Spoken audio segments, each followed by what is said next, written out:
उद्धारको लगतीपछि राहतको चरणमा जुन सामग्रीहरू उपलब्ध हुनुपर्ने हो त्यो सन्दर्भमा चाहिँ केही कुराहरूको अपुग भएको छ। यसको व्यवस्थापन गर्ने सन्दर्भमा देखिएका जुन त्यहाँ कमजोरीहरू छन्, अपर्याप्तताहरू छन्, यसको सन्दर्भमा स्थानीय सरकारको नेतृत्वमा तर दलहरूको बिचको एउटा साझा संयन्त्र बनाएर गर्ने कुरा र केही सामग्रीहरू चाँडोभन्दा चाँडो पुर्याउने कुराको सन्दर्भमा ध्यान आकर्षण गराएका छौँ।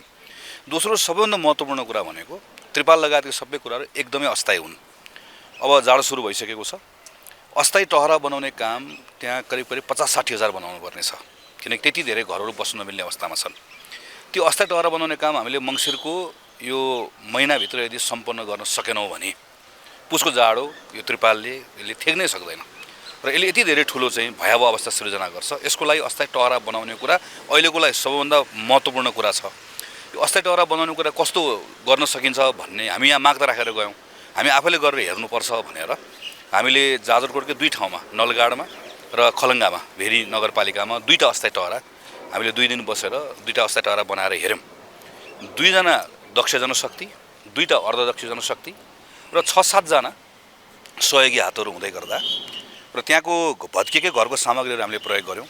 हामीले के सामग्रीहरू बजारबाट किन्यौँ, त्यो बजारबाट किनेको सामग्री र त्यो मिस्त्रीलाई दिने उसको श्रमको त्यसको रुपियाँ सबै कुरा जोड्दै गर्दाखेरि 40,000 रुपियाँभन्दा कममा करिब अझ 34-35 हजार रुपियाँ पैसाको सेरोफेरोमा 6 घन्टाभित्रमा एउटा अस्थायी टहरा बनाउन सकिने रहेछ। 2 कोठे टहरा, जुन टहराले कम्तीमा यो हिउँ त थेक्छ त्यस्तै पर्दै गर्दा बर्खा पनि थेक्न सक्छ।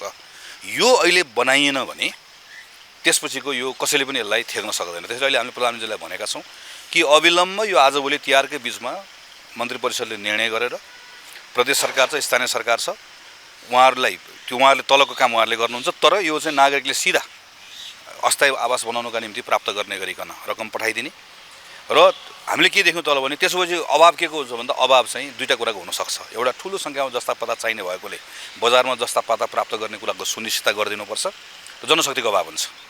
त्यो जनशक्तिको अभाव हुने भएकोले गर्दाखेरि त्यो जनशक्तिको पूर्ति कसरी गर्ने भन्ने बारेमा सरकारले आफ्नो कामहरू पनि गरोस् र यहाँनिर चाहिँ राजनीतिक दल सङ्घ संस्थाहरूको आवश्यकता यहाँनिर छ। यही कुरालाई मध्यनजर गरेर नेपाली काङ्ग्रेस पार्टीको तर्फबाट हामीले पहिलो चरणमा न्यूनतम पनि 1000 घर यो अस्थायी टहरा चाहिँ हामीले चाहिँ डटेर अस्थायी टहरा बनाउन लाग्ने भन्ने एउटा सङ्कल्पका साथमा हामीले पहिलो चरणमा 1000 घर निर्माण गर्नका निम्ति चाहिने जुन चाहिँ दक्ष श्रमिक चाहियो, किनकि त्यहाँ भएको श्रमिकले पुग्दैन, हामीले यहाँबाट मिस्त्री लिएर जानुपर्छ, अर्धदक्ष चाहियो, अरू सहयोगी हातहरू चाहियो। हामी मङ्सिरको पहिलो साता नै 1000 घर बनाउनका लागि यहाँबाट पार्टीको साथीहरू यहाँबाट खटिएर जानुहुन्छ।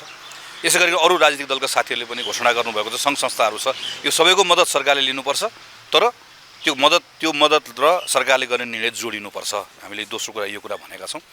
तेस्रो कुरा विद्यालय, जाजरकोटमा मात्र 300 भन्दा बढी विद्यालयहरू छ, रुकुम पश्चिममा त्यही सङ्ख्यामा छ। यत्रो सङ्ख्यामा विद्यालयहरू अहिले स्थायी बनाउनलाई समय लाग्छ। अस्थायी सिकाइ केन्द्र हामीले बनाउनु पर्नेछ। अस्थायी सिकाइ केन्द्र हामीले मङ्सिरभित्र बनाएर तुरुन्त पठन पाठन सञ्चालन गऱ्यौँ भने केटी सामान्य अवस्थामा फर्कियो भने त्यहाँको जीवन पनि सामान्य अवस्थामा एउटा लय पक्रेको जस्तो अवस्था बन्छ। यसको लागि पनि सरकारले तुरुन्त यसमा काम गर्ने थुप्रै सहयोगी निकायहरू छन्। ती सहयोगी निकायहरूसँग सानो एउटा त्रिपाल, एउटा सानो ब्ल्याङ्केट सहयोग लिएर होइन, यदि गर्ने नै हो भनेदेखि भने यहाँ हाम्रो टेम्पोरेरी लर्निङ सेन्टर, स्वास्थ्य संस्थाहरू बनाउने कुराको सन्दर्भमा पनि तत्काल यसमा काम होस् भन्ने छ। र अर्को कुरा भनेको चाहिँ हामीले जाँदै गर्दा पनि प्रधानमन्त्रीलाई भनेर गएका थियौँ। आज पनि हामीले फेरि प्रदेशको मुख्यमन्त्रीलाई भेटेर भन्यौँ, योजना आयोगको साथीलाई राखेर भन्यौँ, प्रदेशको योजना आयोगले लिड गरोस् र त्यो प्रदेशको योजना आयोगलाई राष्ट्रिय योजना आयोगले मार्गदर्शन गरोस्, विपद व्यवस्थापन प्राधिकरणले मार्गदर्शन गरोस्। हामीले आज प्रधानमन्त्रीलाई भेटेर भनेका छौँ। डाक्टर गोविन्द पोखरेल हाम्रो पार्टीको केन्द्रीय सदस्य पनि हुनुहुन्छ, यसको एउटा विज्ञता हासिल गरेर आउनुभएको छ। उहाँ हाम्रो पार्टीको तर्फबाट हामीले आज भनेका छौँ कि अवैधानिक रूपमा आवश्यकता परेको समयसम्म यो कर्णालीको राष्ट्रिय जुन प्रादेशिक योजना आएको छ जसले विपदको अब काम गरोस् भन्ने हाम्रो चाहना छ। उहाँहरू जस्तो विज्ञहरू त्यसलाई गएर मद्दत गर्न तयार हुनुहुन्छ, त्यसले लिड गरोस् र मङ्सिर 1 महिनाभित्रमा जसलाई हामी पोस्ट डिजास्टर निड असेसमेन्ट भनेर जुन भन्छौँ, विपत्ति पछाडिको पुनर्निर्माण गर्न त यहाँ त अरबौँ रुपियाँ लाग्नेवाला छ। कति रुपियाँ लाग्छ, के बनाउनु पर्छ, कसरी बनाउने, कुन समयमा बनाउने भन्ने कुराको योजना मङ्सिरभित्र उसले बनाइसकोस्। त्यसपछि हामीले प्रधानमन्त्रीलाई भनेका छौँ कर्णालीमा यसको बृहत सम्मेलन गरोस्, काठमाडौँ होइन, कर्णालीमा बृहत सम्मेलन गरोस् र सम्मेलनको आधारमा ल अब हामी यसरी बनाउँछौँ भनेर भन्नुहोस्। र सरकारले स्रोत जुन अभाव हुन्छ त्यो स्रोतको पूर्ति गर्नको लागि आज हामीले भनेका छौँ सरकारले कहाँबाट सुरु गरोस् भने सबभन्दा पहिला उसले फजुल खर्च घटाउनु पर्यो। ऊ आफ्नो प्राथमिकता सही ढङ्गले तय गर्नु पर्यो, बल्ल नि उसले अरूलाई भन्न पाउँछ। त्यो गर्नको लागि जसलाई हामी चलन चल्तीमा सांसद विकास कोष भन्ने गरिएको छ, जुन निर्वाचन क्षेत्र पूर्वाधार कोष छ, करिब 8 अरब रुपियाँ पैसा अस्तिको बजेटबाट छुट्याइएको थियो। आज प्रधानमन्त्रीले हामीले भनेका छौँ तुरन्त मन्त्री परिषदले निर्णय गरेर यो त्यसै पनि यो सर्वोच्चमा यो यहाँभित्र एउटा अहिले रोकिदिएको अवस्था छ, फ्रिज भएर बसेको अवस्था छ। त्यसमध्ये पनि अहिलेको प्राथमिकता यो छ। त्यसैले त्यो सांसद विकास कोष भनेर छुट्याएको 8 अरब पैसा तुरुन्तै सरकारले निर्णय गरेर यो कर्णालीको विपदपछिको पुनर्निर्माणको लागि भनेर पैसा त्यहाँ पठाइदियोस्। अहिले के देखियो भन्दा सम्माननीय प्रधानमन्त्री उज्यालो हुने बेलामा पुग्नुभयो कहाँ भन्दा प्रभावित क्षेत्रमा। त्यस पछाडि राज्यको संयन्त्र समग्रमा परिचालित भयो। नेपाली कांग्रेस पार्टीले तुरुन्तै 50 लाख रुपियाँ सरकारको कोषमा जम्मा गरेर कांग्रेस पनि त्यसमा आफ्नो हिसाबले मानवीय सेवाको भावनामा समर्पित भएर लाग्यो। कति बेला लाग्यो कि म फिल्डमै पुगौँ, फिल्डमै पुगेर केही उद्धारको काम गऱ्यौँ भन्ने। तर उद्धारको कुरा चाहिँ कस्तो छ, उद्धारको समयमा जाने भनेको कुरा चाहिँ के रहेछ, हामी जस्ता राजनीतिक मान्छे भने उद्धारमा को उपयोगी हुन्छ भन्दा सुरक्षा निकाय जसलाई स्किल मेन पावर भन्नु, त्यो चाहिँ जो विपदमा चाहिँ कार्य गर्न दक्ष छ कि उसले सक्दछ कि वरिपरिका घरका छरछिमेकी भावनाले सक्दछन्। टाढाबाट उडेर गएर उद्धारको कुरो त्यति सजिलो हुँदैन। त्यसैले हामी कतिखेर गयौँ भन्दा उद्धारको एउटा चरण सकिएर मृतकहरूलाई दाह संस्कार गरेर त्यसपछि घाइतेहरूलाई व्यवस्थित उपचारको प्रक्रियामा सुरु गरिसकेपछि हामी राहतको कुरामा कहाँ कति अव्यवस्था भएको छ अध्ययन गर्न गयौँ। र तपाईँहरू मार्फतै हामीले के जानकारी गरायौँ भने हामी 7 वटा बुँदामा काम गर्छौँ। ती सबै बुँदाको अहिले मैले व्याख्या गर्नु परेन।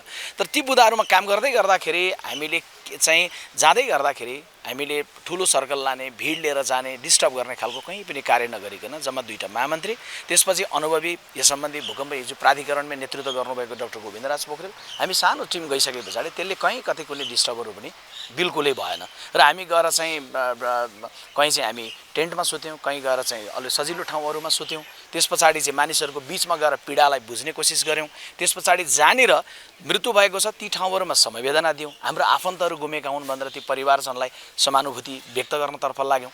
अनि त्यस पछाडि चाहिँ राज्यले गरिरहेको काममा कहाँ कमजोरी भएको छ, जस्तो राहत वितरणमा स्थानीय नेतृत्वबाटै जाने, स्थानीय तहको नेतृत्वबाट जाने हो, तर सर्वदलीय संयन्त्रका साथ जाने हो। कुनै पनि राजनीतिक दलले जिम्मेवारीभन्दा बाहिर छु, यहाँ यो मिलेन, यहाँ यो कमजोरी भयो भनिरहने भन्दा पनि यसलाई यसरी सम्हालेर जाउँ भनेर सहकार्य गरेर जाने हो। त्यसकारण त्यो सहकार्य गर्ने कुरामा हामी गयौँ।